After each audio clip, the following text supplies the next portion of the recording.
हम स्टार्ट करने वाले हैं क्लास 10th एसएसटी का वन शॉट सीरीज। और ये इस सीरीज का पहला लेक्चर है जिस पर हम भूमि संसाधन जो चैप्टर है उसको कंप्लीट करने वाले हैं।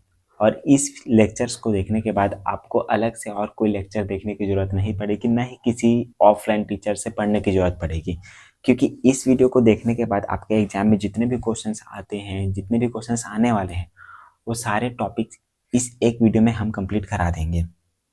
ठीक है, आपको फोकस करना है कि आप कॉन्सेप्ट को अच्छे से पकड़े, ठीक है, और जो पढ़ाया जा रहा है उसको आप अच्छे से समझें। और मैं आपको कहना चाहूँगा जो इस वीडियो में पढ़ाया जाएगा उसको आप अच्छे से एक बार रिवीजन कर लीजिएगा, ताकि आपको लॉन्ग टर्म तक थोड़ा सा एग्जाम के होने तक कम से कम याद रहे। ठीक है, और चूंकि ये इस सीरीज़ का पहला लेक्चर है तो इस सीरीज़ के बारे में थोड़ा सा आपको बता देता हूँ कि इस सीरीज में हम क्या क्या करने वाले हैं और क्या क्या आपको मिलने वाला है।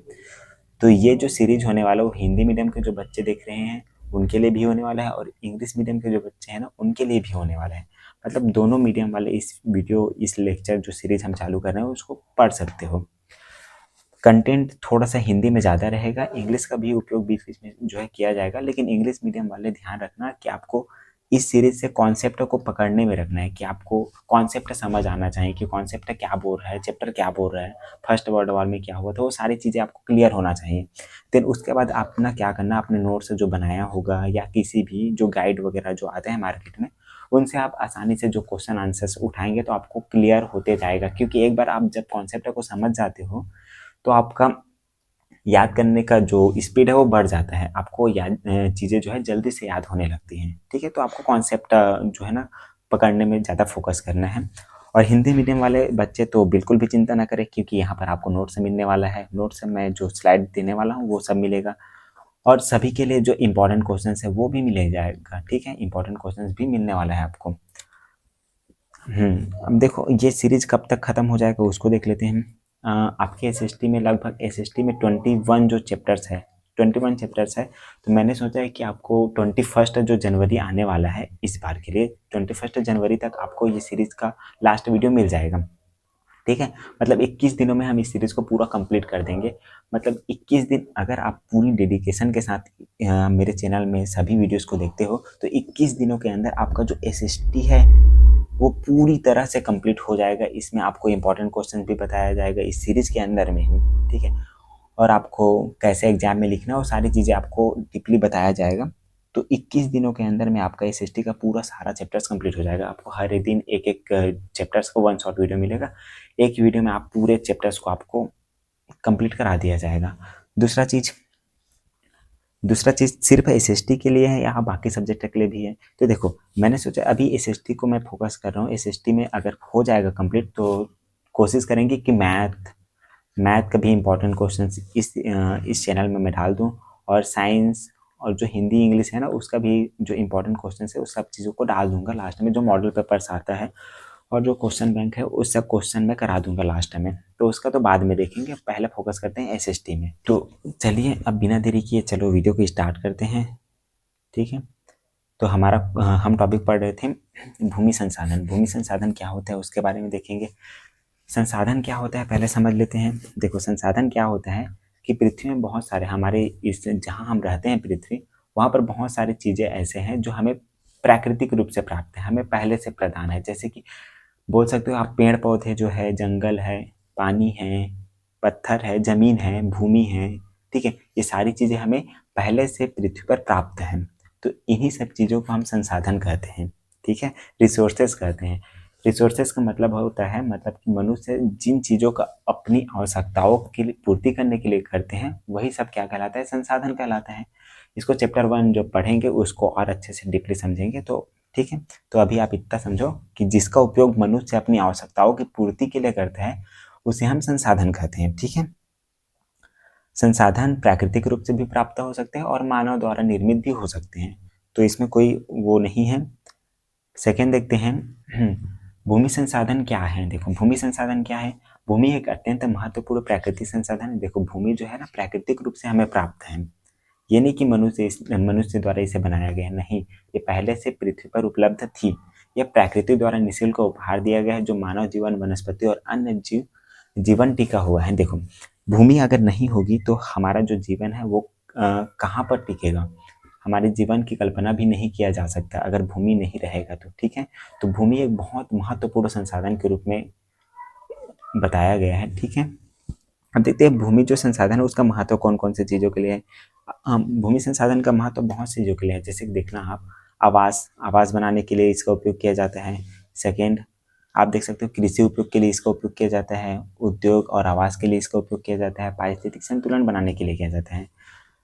जितने भी कृषि कार्य होते हैं सारी चीज़ें भूमि पर ही किया जाता है, इसलिए भूमि के लिए ये उपयोग होता है, भूमि संसाधन। दूसरा, उद्योग, जितने भी फैक्ट्रीज वगैरह जितने भी होते हैं वो सारी चीज़ें किस पर बनाई जाती है, भूमि पर ही बनाई जाती है, लैंड पर ही बनाई जाती है, तो उद्योग के लिए इम्पोर्टेंट हो जाता है। आवास, आवास का मतलब जो आपका, आप जिस पर रहते हो, घर में, बिल्डिंग में, वो सारी चीज़ें किस पर बना गया है बताओ। वो सारी चीज़ें मैदान पर बना है, भूमि पर बना है, लैंड पर बना है, तो ये सारी चीज़ों के लिए भूमि संसाधन बहुत ही ज़्यादा इंपॉर्टेंट हो जाता है। पारिस्थितिक संतुलन, अगर जो भूमि नहीं रहेगा तो पर्यावरण को क्या हो जाएगा, संतुलन बिगड़ जाएगा। ठीक है, तो भूमि का रहना बहुत ही ज़्यादा जरूरी है। अब देखते हैं भूमि संरक्षण क्या है। ये तो हमें पता है कि भूमि एक संसाधन है और एक सीमित संसाधन है, मतलब कि जो भूमि हमें प्राप्त है उसको और बढ़ाया नहीं जा सकता है। जितना भूमि पृथ्वी पर है उतना ही रहेगा, उसको और तो बढ़ाया नहीं जा सकता है। तो एक सीमित संसाधन है भूमि। जितने भी लिमिट में रहते हैं चीज़ें, जितने भी मतलब फिक्स लिमिट मात्रा में रहते हैं, उन चीज़ों को बचाना बहुत ज़रूरी हो जाता है। क्यों बचाना ज़रूरी हो जाता है?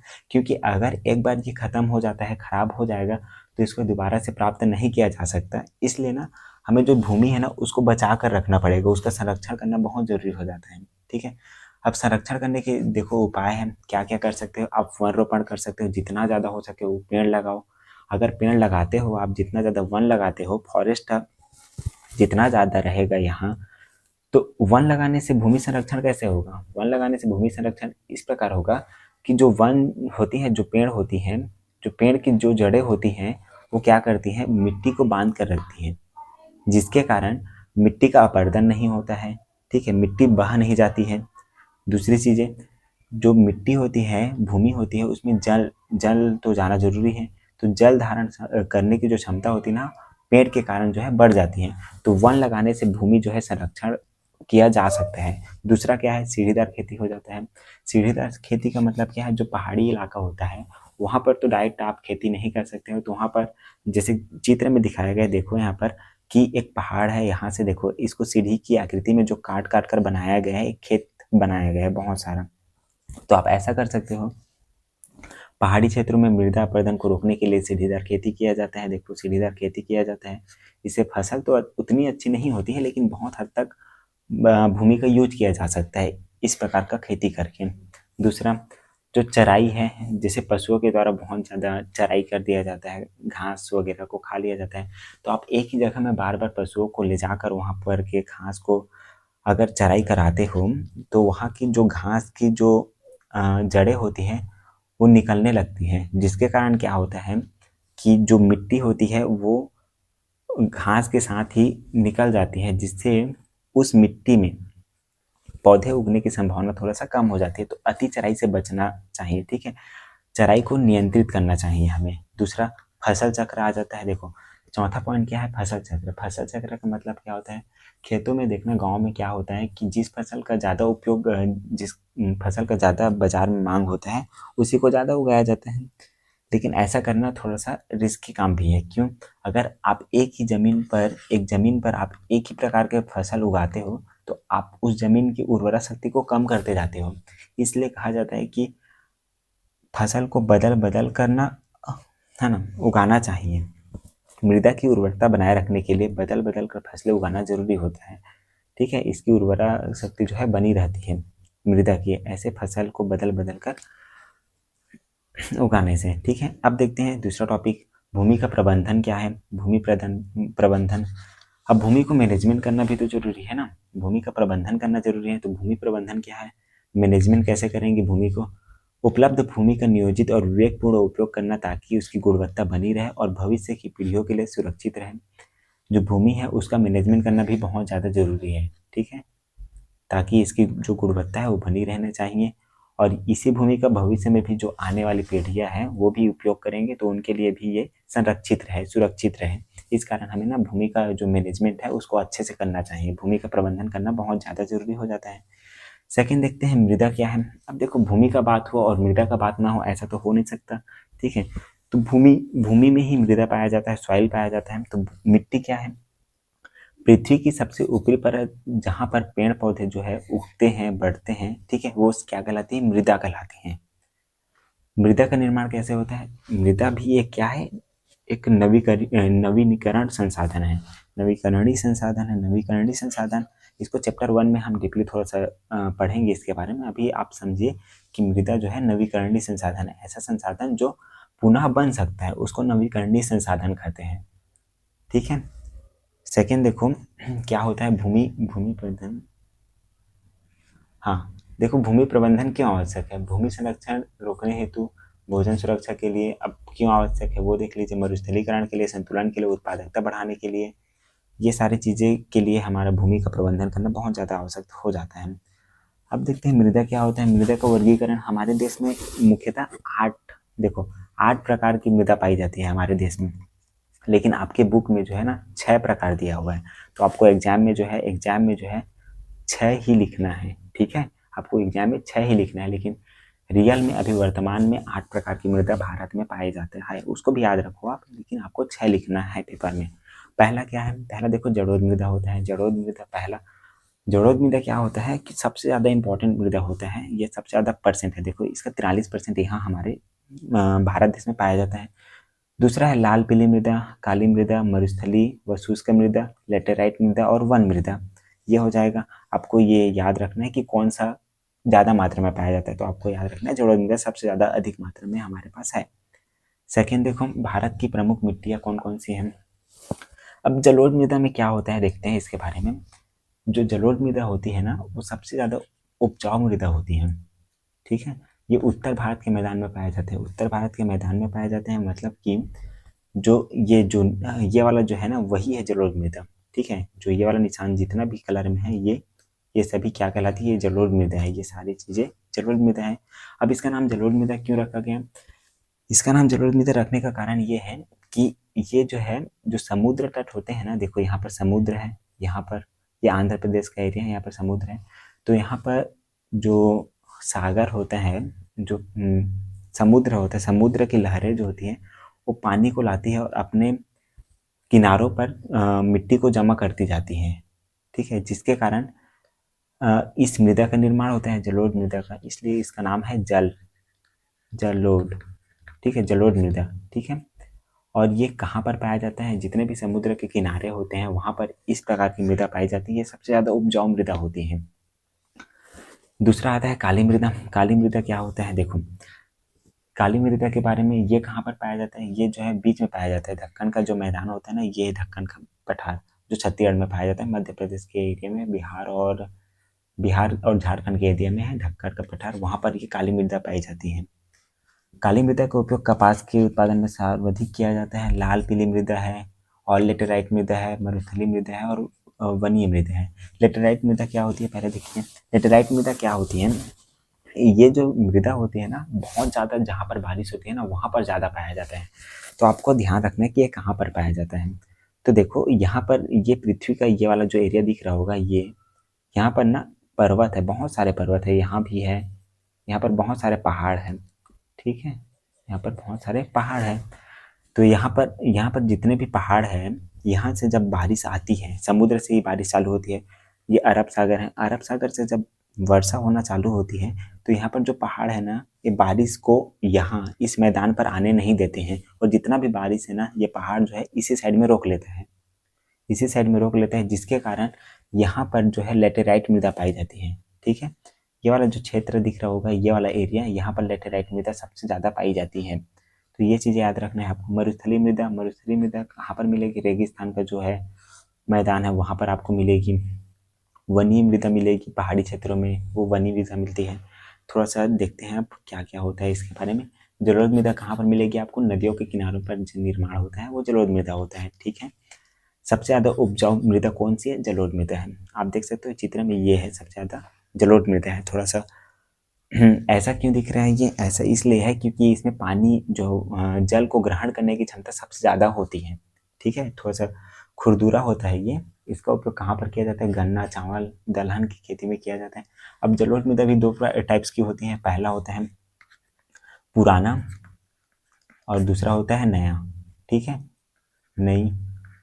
तो जो पुराना जलोढ़ मृदा होगा ना, मिट्टी होगा, उसको बोलते हैं बांगर। क्या बोलते हैं? बांगर बोलते हैं। और जो नया होता है उसको बोलते हैं खादर। ठीक है, इसको आपको थोड़ा सा याद रखना है, बांगर और खादर क्या होता है।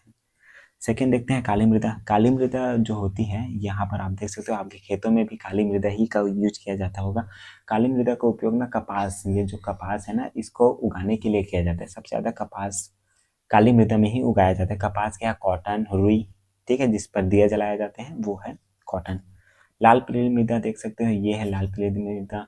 लाल रंग इस मृदा का होने का कारण है आयरन ऑक्साइड। जो आयरन ऑक्साइड होता है ना, आयरन ऑक्साइड, ये आयरन ऑक्साइड होता है, इसकी मात्रा ज़्यादा हो जाती है किसी मृदा में तो लाल रंग दिखाई देता है, जिसे लाल पीली मृदा कहते हैं। ठीक है, उसके बाद देखो मृदा की परतें। मृदा की कौन कौन सी परतें होती हैं उसको देखते हैं, या इसी को बोलते हैं मृदा परिच्छेदिका। ठीक है, तो ये देखिए, ये है एक मृदा, ये है मिट्टी का कुछ भाग, इसको काट कर अलग किया गया है। काट कर अलग किया गया है तो इसमें 3-4 पार्ट्स आपको दिख रहे होंगे। पहला पार्ट है आपको ये जो ऊपर का पार्ट जो दिख रहा है, ये वाला पार्ट है, इसको बोलते हैं जैविक परत। इसको बोलते हैं जैविक परत। जो ये टॉपिक जो बता रहा हूँ आपको, मिट्टी की परतें, ये मोस्ट इंपॉर्टेंट टॉपिक है, इसको आपको अच्छे से समझना है क्या क्या बोला जा रहा है। तो जो ऊपर का पार्ट होता है उसको बोलते हैं जैविक परत। जैविक परत बोलेंगे। उसके बाद जैसे ही नीचे आओगे तो ये यहाँ से लेकर यहाँ तक ये जो वाला पार्ट दिख रहा होगा ना, ये कहलाता है आपका खनिज परत। ये हो जाएगा खनिज परत। और जो नीचे का पार्ट है पूरा यहाँ से पूरा यहाँ तक, इसको बोलते हैं आधारी परत। आधारीय परत। ठीक है, ये 3 परतों में मिट्टी को बांटा गया है। अब जैविक परत क्या होता है? जैविक परत का मतलब कि आप समझो ऑर्गेनिक होता है, जहाँ पर खेती, जो पेड़ पौधे होते हैं छोटे, जैसे घास है, यहाँ पर देखो घास है, घास की जड़ें कहाँ तक रहेंगी? जैविक परत तक रहती हैं। जैविक परत में कौन कौन सी चीज़ें पाया जाता है? ह्यूमस पाया जाता है। ह्यूमस को आपको अच्छे से याद रखना है, ह्यूमस क्या चीज़ है। अगर ह्यूमस मिट्टी में नहीं होगा तो पेड़ पौधे उगेंगे ही नहीं। ठीक है, जहाँ पर ह्यूमस ज़्यादा होता है, जिस मिट्टी में ह्यूमस ज़्यादा होगा वहाँ पर अच्छी फसल होगी। तो मिट्टी में सबसे ज़्यादा इंपॉर्टेंट क्या चीज़ है फसल उत्पादन के लिए? ह्यूमस ज़्यादा जरूरी है। ठीक है, अब देखो खनिज परत क्या होगा। खनिज परत में थोड़ा सा पत्थर आना चालू हो जाएंगे, थोड़ा सा पत्थर आना चालू हो जाएंगे। जो बड़े वृक्ष होते हैं उनकी जड़ें कहाँ तक पहुँचती है? खनिज परत तक पहुँच जाती है। और लास्ट आता है आधारी परत। आधारी परत में जो है, यहाँ पर बहुत बड़े बड़े पत्थर आपको दिखाई दे रहे होंगे और नीचे जाओगे तो पूरा पत्थर है। ठीक है, वहाँ तक ना जड़ें नहीं पहुँच पाती हैं। तो 3 पार्ट में बांटा गया है मृदा की परतों को, मिट्टी की परतों को। ठीक है, आगे देखिए, इसको आपको अच्छे से प्रिपेयर कर लेना है। आपके बुक में होगा, आपके नोट्स में होगा, उसको अच्छे से समझना है कि क्या है, क्योंकि इस बार के एग्जाम के लिए मोस्ट इंपॉर्टेंट क्वेश्चन मुझे लगा है। सेकंड देखो, मिट्टी का निर्माण कैसे होता है। देखो मिट्टी के बारे में तो समझ गए, अब मिट्टी कैसे बनता है उसको देखते हैं। ये तो है कि मिट्टी जो है क्या है, मिट्टी एक नवीकरणीय संसाधन है। नवीकरणीय नवीकरणीय संसाधन का मतलब अभी आपने देखा, जो पुनः बन सके उसे नवीकरणीय संसाधन कहते हैं। अब मिट्टी का निर्माण कैसे होगा? देखो मिट्टी का निर्माण ना मुख्य रूप से ना चट्टानों से होता है। रॉक से, जो पत्थर होते हैं ना, बड़ी बड़ी चट्टानों से मिट्टी का निर्माण होता है। दूसरा कारण है क्लाइमेट, जलवायु। जलवायु परिवर्तन के कारण भी मिट्टी का निर्माण होता है बहुत सारे। जैसे कि कोई पत्थर होगा बहुत दिनों से एक जगह पड़ा हुआ है, तो सर्दी होगा, बरसात होगा, तो ये थोड़ा सा, जैसे कि सर्दी का मौसम आया तो सिकुड़ जाएगा ये पत्थर। थोड़ा सा गर्मी का मौसम आया तो ये फटने लगेगा पत्थर। धीरे धीरे करके बार बार सिकुड़ता जा रहा है और फैलता जा रहा है, जिसके कारण ये पत्थर टूटने लगता है। टूटते टूटते इसकी जो क्षमता है, कठोरपन की जो क्षमता है वो कम होती जाती है, जिसके कारण ये थोड़ा थोड़ा करके मिट्टी जैसा बनते जाता है। फिर मिट्टी का निर्माण होता है, ये बिछ जाता है पूरा परत में। ठीक है, इस प्रकार जो मिट्टी का निर्माण होता है। अब देखो स्थलाकृतियों का भी प्रभाव पड़ता है ना, ढलानों का, कि पर्वत क्षेत्र है तो वहाँ पर ज़्यादा मात्रा में जो है पत्थर जो है ना तब्दील होंगे मिट्टी में। ये हो गया। जैविक कारक भी है। ठीक है, ये पत्थर बहुत दिनों से है या कोई भी चीज़ बहुत दिनों से पड़ा हुआ है, उस पर बहुत से जीव आकर रहने लगेंगे, जिसके कारण वो अपघटन करने लगेंगे, उसको तोड़ने लगेंगे छोटे छोटे अपशिष्ट पदार्थों में, जिसके कारण मिट्टी का निर्माण होता है। ये जैविक कारण हो गए। अब देखो, अब ये तो बोला गया है कि मिट्टी एक नवीकरणीय संसाधन है, लेकिन नवीकरणीय संसाधन होने के कारण भी मिट्टी को हमें बचाना पड़ता है। क्यों बचाना पड़ता है? क्योंकि जब एक बार मिट्टी, अगर आप मिट्टी जो है, एक छोटा सा मिट्टी, 1 ग्राम मिट्टी को भी आप अगर बर्बाद कर देते हो, खत्म कर देते हो, तो इसी 1 ग्राम मिट्टी को बनने में हजारों साल, लगभग 10 से 12 हजार साल लगेंगे आपका जो है ना ये बनने में। ठीक है, मिट्टी का बनना बहुत ही ज़्यादा धीमी प्रक्रिया है, बहुत ही ज़्यादा धीमी प्रक्रिया। ठीक है, मतलब आप किसी 1 ग्राम मिट्टी को अगर बर्बाद कर देते हो तो आपका सोच सकते हो कि वो कितना दिन में बनेगा। ठीक है, तो मिट्टी को बर्बाद नहीं करना है, इसको ध्यान रखना। सेकंड देखो, भूमि निम्नीकरण क्या होता है कि मानवीकरण। भूमि निम्नीकरण क्या है? भूमि निम्नीकरण का मतलब क्या है? देखो, भूमि का निम्नीकरण करने का मतलब है भूमि को नुकसान पहुंचाना, नुकसान पहुंचाना है। अगर आप अति चराई करोगे किसी जगह में, आप बार बार चराई करने के लिए किसी अपने जो एनिमल्स होते हैं उसको ले जाओगे, तो जिसके कारण भूमि का निम्नीकरण होगा, भूमि जो है खत्म होगा, खराब होगा। दूसरा, खनन के कारण। खनन का कारण क्या है? जैसे कि कई जगह अभी आपने वो न्यूज़ सुना होगा कि छत्तीसगढ़ में एक जंगल है, हसदेव, हसदेव का जंगल है। ठीक है, वहाँ पर क्या हो रहा था कि वो जंगल है, वहाँ पर खनन का कार्य चालू होने वाला है, खुदाई का कार्य चालू होने वाला है, जिसके कारण वो पूरे जंगल जो एरिया था उसको काटा जा रहा था। अभी तो बंद हो चुका है, लेकिन काटा जा रहा था। क्यों कर रहे थे वैसा? वैसा कर रहे थे खनिज प्राप्त करने के लिए। ठीक है, जंगल को काट काट कर खनन करके वहाँ से खनिज निकाला जा रहा है, लेकिन वो तो बेकार है ना। जंगल को क्या करना, बचाना चाहिए। ठीक है, वहाँ पर खनन कर रहे हैं तो हमारे ही नुकसान पहुंचा रहे हैं। देखो, थोड़ा सा लालच के कारण आप पूरे जंगल को बर्बाद कर दोगे। ठीक है, जो खनिज आप निकाले वो तो कभी ना कभी खत्म हो जाएगा, लेकिन जो जंगल है अगर आप उसको बचा कर रखोगे तो पूरी तरह से हमेशा के लिए रहेगा। तो उसको आपको समझना है। ठीक है, तो देखो खनन क्या है, अत्यधिक सिंचाई। अब कई जगह होता है जहाँ पर सिंचाई की मात्रा बहुत ज़्यादा होती है, जैसे पंजाब में देख सकते हो बहुत ज़्यादा सिंचाई के लिए संसाधन उपलब्ध है, बहुत से चीज़ें उपलब्ध हैं। तो वहाँ पर अत्यधिक सिंचाई करने से भी क्या होता है, भूमि का निम्नीकरण होता है। ठीक है, औद्योगिक अपशिष्ट पदार्थ। भूमि की उर्वरा शक्ति को बढ़ाने के लिए क्या करते हैं लोग कि अपने खेतों में जैविक पदार्थ जैसे कि पोटास, बहुत सारे जो आता है ना उसको, एल्डोसल्फान, वो बहुत सारे जो पदार्थ है उसको डालने लगते हैं, जिसके कारण भूमि की उर्वरा शक्ति तो कुछ समय के लिए बढ़ जाती है, लेकिन वो धीरे धीरे भूमि की जो परतें होती है उसको नष्ट पहुंचाना स्टार्ट कर देती हैं, जिसके कारण बहुत लंबे समय के बाद वहाँ पर पुनः खेती करने की उम्मीद थोड़ा सा कम हो जाती है वहाँ। ठीक है, शुरू में आपको फायदा मिलेगा, लेकिन बाद में आपको उसका नुकसान भी मिलेगा ही। ठीक है, सेकंड देखते हैं प्रतिभूमि क्या होता है। देखो, प्रतिभूमि ये थोड़ा सा इंपॉर्टेंट है, इसको आपको याद रखना है। प्रतिभूमि क्या होते हैं? प्रतिभूमि 2 प्रकार के होते हैं। पहला होता है वर्तमान प्रतिभूमि, दूसरा होता है पुरानी प्रतिभूमि। प्रतिभूमि का मतलब आप सिंपल से समझो कि अगर मैं किसी जमीन को बहुत दिनों के लिए छोड़ देता हूँ, वहाँ पर कृषि नहीं करता हूँ, या और किसी भी प्रकार का फसल वगैरह कुछ नहीं उगाता हूँ, तो उसको बोलते हैं प्रतिभूमि। अब ऐसा क्यों करते हैं? ऐसा करने का कारण 2 रीज़न हो सकते हैं। पहला तो जैसे आप खेती कर रहे हो किसी भी ज़मीन पर, वहाँ पर आप देख रहे हो कि वहाँ के उपजाऊ थोड़ा सा कम होते जा रहे हैं, तो आप क्या करोगे, वहाँ पर खेती ना कर कर किसी दूसरी जगह में आप खेती करोगे। अब इस ज़मीन को आप छोड़ दोगे ऐसे ही। ऐसा छोड़ने का कारण ये होता है कि ताकि इसमें ह्यूमस ह्यूमस की मात्रा जो है बढ़ सके, इसके कारण इसको परती छोड़ दिया जाता है। अब परती छोड़ने का मतलब देखो, अगर आप किसी ज़मीन को 1 वर्ष या उससे कम समय के लिए छोड़ते हो तो उसको वर्तमान प्रतिभूमि कहा जाएगा।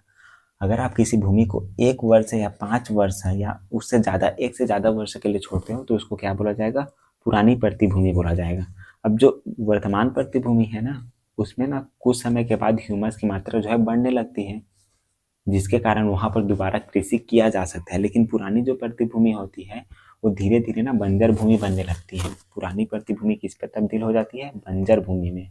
ठीक है, बंजर भूमि क्या होता है, ऐसा भूमि जहाँ पर बिल्कुल भी खेती नहीं किया जा सकता, जहाँ पर फसल उगाना मुश्किल होता है, उसको बंजर भूमि बोलते हैं। तो पुरानी प्रतिभूमि किस पर तब्दील हो जाती है, बंजर भूमि में तब्दील हो जाती है।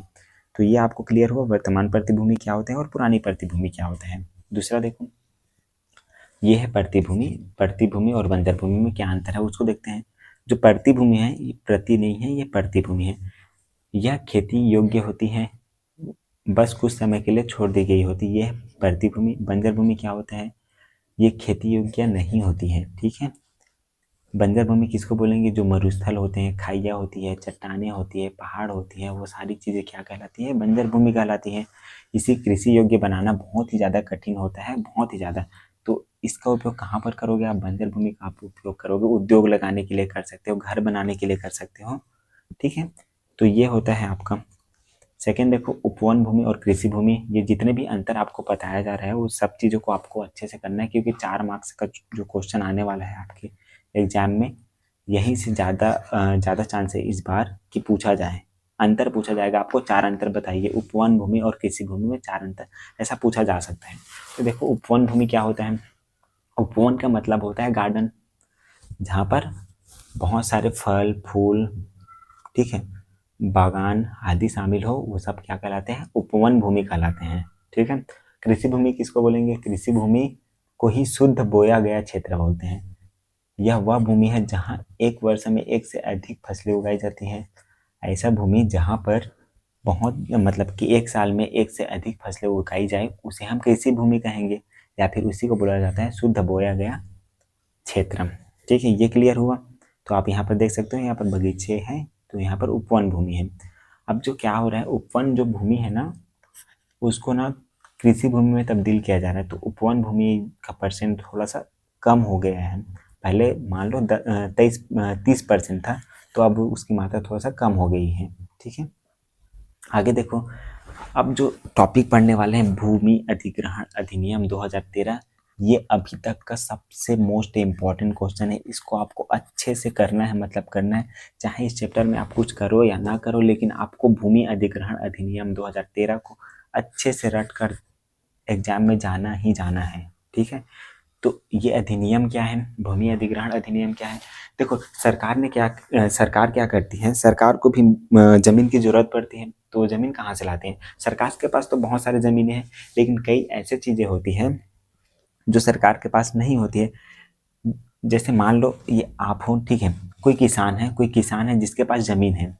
अब वो जमीन पर सरकार चाहती है कि उस जमीन पर मैं उस जमीन को अपने संरक्षण में रखना चाहती है। तो सरकार क्या करेगी, जो उस जमीन का रेट है ना, उसका 2 से 4 गुना मुआवजा ना उसको प्रदान करेगी। किसको? किसान को, जिसका जमीन था। ठीक है। अब देखो, ये जमीन एक जमीन हो गया, वैसी बहुत सारा जमीन हो गया, ये अलग अलग किसान का होगा, सबको ऐसे देना पड़ेगा।